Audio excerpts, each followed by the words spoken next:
मद्रराज, एका महत्त्वाच्या निर्णयासाठी मी तुम्हाला या अवेळी पाचारण केले. दुर्योधनानं दाटलेली कोंडी फोडली. कोणता निर्णय कौरवराज? शल्यानं कर्णाकडं पाठ फिरवीत आपले डोळे दुर्योधनावर रोखले. उद्याच्या दिवसाचं सर्व यश आता केवळ तुमच्याच हाती आहे. घारे डोळे रोखत दुर्योधनाने शल्याला घेरलं. माझ्या ते कसं काय? शल्यानं बोलण्याचा रोख न कळल्यामुळं आठ्या वाढवीत विचारलं. मद्रराज, उद्या कुरूंच्या सेनापतीच्या महारथाचं सारथ्य केवळ तुम्हीच करू शकता. दुर्योधनानं बळकट हात शल्याच्या खांद्यावर चढविला आणि त्याच्या मनाचा अंत घेण्यासाठी त्याच्यावर घारे डोळे रोखले. युवराज, ही दोनच अक्षरं मोठ्यानं उच्चारून शल्य क्षणभर शांत झाला. क्षणात कर्णाकडं तोंड वळवून तो सारथ्यानं घोड्याच्या शेपटीतील विरूप दिसणारे केस तटातट उपसावेत तसे शब्द ओतू लागला. या सूतपुत्रानं माझ्यावर सूड उगवण्याचा हा एवढा घोर अन नीच मार्ग तुला शेवटी सुचविला की काय? पांडवावर न उगविता आलेला प्रतिशोध तो तुझ्या मध्यस्थीनं आता माझ्यावर उगवू पाहतोय काय? कौरवश्रेष्ठा, एका सारथ्याच्या रथाचं सारथ्य करायला तू एका उच्च कुलस्थ क्षत्रियाला सांगतो आहेस? ज्यांना आमच्या रथाचे घोडे वागवावेत त्यांना अश्वखाद्य चारावं, त्याच्या घोड्यांचे वेग मी हाती घेऊ. आम्ही असताना तू याला सेनापती केलंस हेच मुळात चूक आहे, अवास्तव आहे. शल्य कडाडला. तरीही तो राधेय स्तब्ध होता, अविचल होता. जाळीदार गवाक्षातून एकटक बाहेरच्या अंधाराकडे पाहत होता. मद्रराज, ज्या कुरूंच्या वतीने लढण्यासाठी तुम्ही आज आला आहात त्या कुरूंनी अंगराज कर्णाला क्षत्रियत्वाचा बहुमान सर्व नगरजनांसमोर एकमुखानं अर्पण केला आहे. राज्याभिषेक करून त्यांना सेनापतीपद दिलं आहे. शिवाय कुरूंच्या वतीने लढण्यासाठी आलेले सर्व राजे दिग्विजयी अंगराजाचे मांडलिक आहेत. हे विसरू नका. मला संधी आणि सत्ता असती तर अंगराज कर्ण पहिल्याच दिवशी कुरूंचा सेनापती झालेला तुम्हाला दिसला असता. मला स्वतःला सारथ्यकर्म कुशलतेने करता आलं असतं तर मीच त्याच्या रथाचे घोडे आनंदाने आरोळ्या देत वागविले असते. निर्णय तुमच्या हाती आहे. कुरूंच्या ज्येष्ठ युवराज म्हणून लक्ष योद्ध्यांच्या प्राणांशी निगडीत अशा तुमच्या सारथ्य कलेला माझं या निर्वाणीच्या वेळी हे आवाहन आहे. दुर्योधनाने शेवटचा गदेचा हात फिरविला. उफाळलेल्या शल्य क्षणात विचारमग्न झाला. कर्णाच्या निमुळत्या पायाकडे एकटक पाहू लागला. डोळे बारीक करू लागला. कपाळावर आठ्यांची जाळी विणू लागला आणि थोड्या वेळाने विचारपूर्वक म्हणाला, कौरवराज, मी तयार आहे.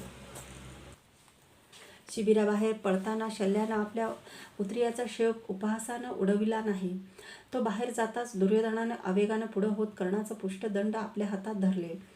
अंगराज, जे पितामहांना शक्य झालं नाही, गुरु द्रोणांना शक्य झालं नाही, ते तूच उद्या शक्य करू शकशील. तुला आठवतंय वासंतिक आखाड्यातल्या नीलकमलांच्या माळेखाली चिरडला गेलेला धनुर्धर कर्ण? आठवतोय तुला कौटिल्य नगरातील स्वयंवर मंडपातील तलावात काळं पडलेलं मुखाचं प्रतिबिंब पाहणारा वीर कर्ण?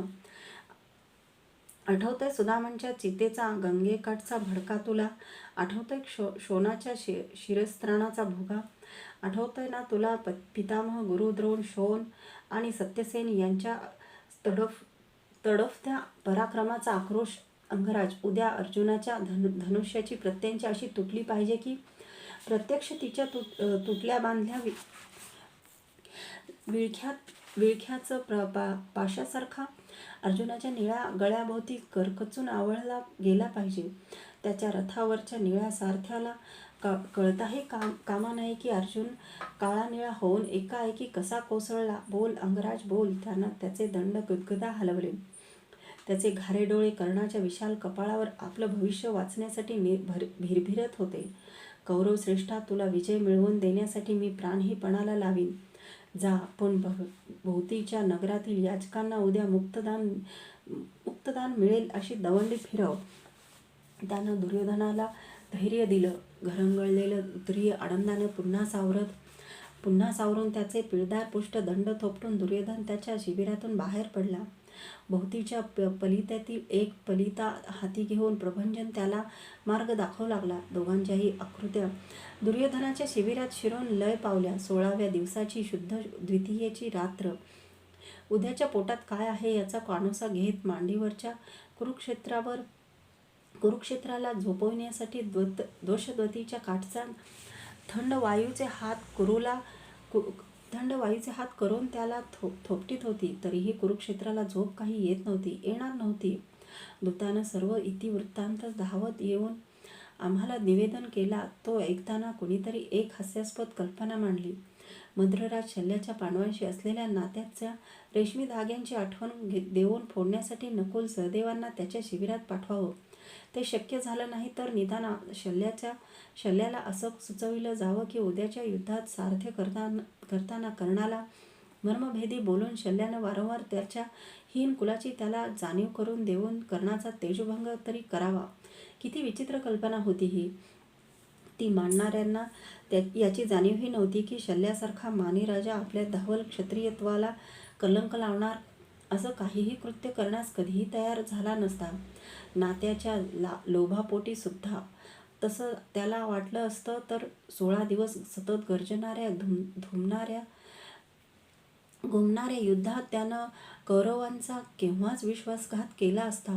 कौरवाकडून लढणं त्याला मान्य झालं नसतं तर आपलं विशाल सैन्य घेऊन तडक तो पुन्हा मद्रदेशाला माघारी निघून गेला नसता काय.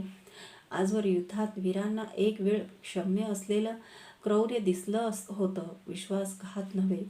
आणि शल्यानं खूप मनात आणलं असतं तरी कोणाचा तेजोभंग कोण कधीतरी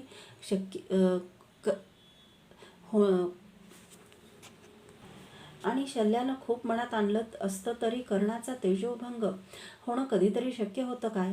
आपल्या जन्मदात्या मातेकडून पांडवांशी आपलं कोणतं नातं आहे हे ऐकूनही कौरवांच्या बाजूनच लढण्यासाठी जो समरांगणात उतरला होता तो कर्ण आता काही झालं तरी अधिक संहारकच ठरणार होता. मरणाच्या दारातील पितामह भीष्माने सांगितलेले सल्ला ज्यानं वचनपूर्तीसाठी कवचकुंडलासारखा क्षणात दूर सारला होता तो कर्ण आता आपण सूर्यपुत्र आहोत हे त्याला कळल्यावर शल्यासारख्याकडून कसा काय तेजोहीन होणार होता. तसं काही शक्यच नव्हतं शल्याकडून आणि कर्णाकडूनही. मी सर्वांना शांतपणे झोपी जायला सांगितलं. मला माहीत होतं अमावस्या संपली असली तरी आता येणाऱ्या रात्री अधिक अंधाऱ्या होत्या. युद्धाचा 17वा दिवस उजाडला. शुद्ध तृतीयेचा दिवस होता तो. दोन्ही पक्षाकडील सैन्यसंख्या आता अर्ध्याहून अधिक कमी झाली होती. अनेक शिबिरात आत योद्धे नसल्यामुळे तशीच सुनी होती. घोडे काढलेले अश्वशालेसारखे. पहाटेच्या संधिप्रकाशात कौरवांचा सेनापती झालेला तो पहिलाच पांडव कर्ण किल्ला नावाने गेले 16 दिवस त्याची सैन्याची हालचालीच्या टेहाळणीची जागा म्हणून सर्व परिचित झालेल्या टेकडीवजा किल्ल्यावर उभा राहिला. ती सर्व टेकडी दवंडी गेलेली असल्यामुळे कुरुक्षेत्राभोवतीच्या नगरातील याचकांनी घेरली होती. निरनिराळ्या आकारांची सुवर्ण, तबक, हिरे, माणकं, वैडूर्य, मोती, प्रवाळ यांनी काठोकाठ भरून त्याच्या सभोवती मांडली होती. दिग्विजयात मिळवलेल्या अलोट संपत्तीतील उरलासुरला धनभागही तो आज मुक्त हस्ताने सर्वांना दान करणार होता. त्याच्या मस्तकावर माझ्या मुकुटाच्या आकाराचाच मुकुट होता. मनगटात निशिगंधाच्या माला होता. राजपुरोहितानं सुचवलेल्या पहाटेचा सुमुहूर्त येताच त्यानं आपले गुलाबी तळवे हिरेमाणकाच्या ठासून भरलेल्या तबकात खुपसले. मुठी भरून तो समोर येणाऱ्या प्रत्येक याचकाला दान करून पुन्हा दोन्ही हात जोडून विनयानं वंदन करीत होता. त्याचं जे मस्तक जरासंधासमोर नमलं नव्हतं, शल्य, शीघ्र, रुक्मरथ या मानी राजांसमोर नमलं नव्हतं, विक्रमी पांडवांसमोर नमलं नव्हतं, एखादा दुसरा प्रसंग सोडून कधी माझ्यासमोरही नमलं नव्हतं, कसोटीचा प्रसंग येताच जमदग्नी पुत्र परशुरामासमोरही नमलं नव्हतं, तोच पुष्ट गोल हिरण्यवर्णी सूर्यफुलासारखं मस्तक तो गानटोप्या घातलेल्या कृश याचकासमोर मात्र प्रत्येक वेळी आनंदाने नमवीत होता. का, कशासाठी? मी ते समजू शकत होतो कारण सामान्यांच्या निर्लेप शुभेच्छा कोणत्याही आशीर्वादापेक्षा अधिक श्रेष्ठ असतात. तो आता सामान्यांचे आशीर्वाद घेत होता, एक अशरण योद्धा म्हणून. त्याचं दानसत्र पूर्ण होत आलं तरी नेहमीसारखा सूर्यकिरणांच्या सोनेरी प्राजक्त फुलांचा सडा काही कुरुक्षेत्रावर पडला नाही. आकाशाचं निळं छत पांढरट भुरक्या ढगांनी झाकाळलं होतं. नेहमी सूर्योदयाबरोबर चित्रविचित्र आवाजांचा कलकलाट करणारे कुरुक्षेत्राभोवती उभ्या असलेल्या कदंब, किकर, मधुक, किशोक या हिरव्या डेरेदार वृक्षांवरचे पक्षीगण उगाच चोचीतल्या चोचीत घुमत होते. एरवी सूर्योदयाबरोबरची तरतरणारी कुरुक्षेत्रावरची जाड तृणपाती माना टाकून तशीच अर्धवट झोपल्यासारखी मलूल होती. त्यांच्यावरचे शरदीय दवबिंदू चमकत नव्हते, चमकणार नव्हते, कारण वातावरण कुंद होतं. आजच रणक्षेत्र अमीन नावाच्या एका अतिशय उंच टेकडीच्या पायथ्याजवळ निवडण्यात आलं होतं. पूर्वेकडून कुरूंची आणि पश्चिमेकडून पांडवांची सेना रणभूमीजवळ दाटत होती.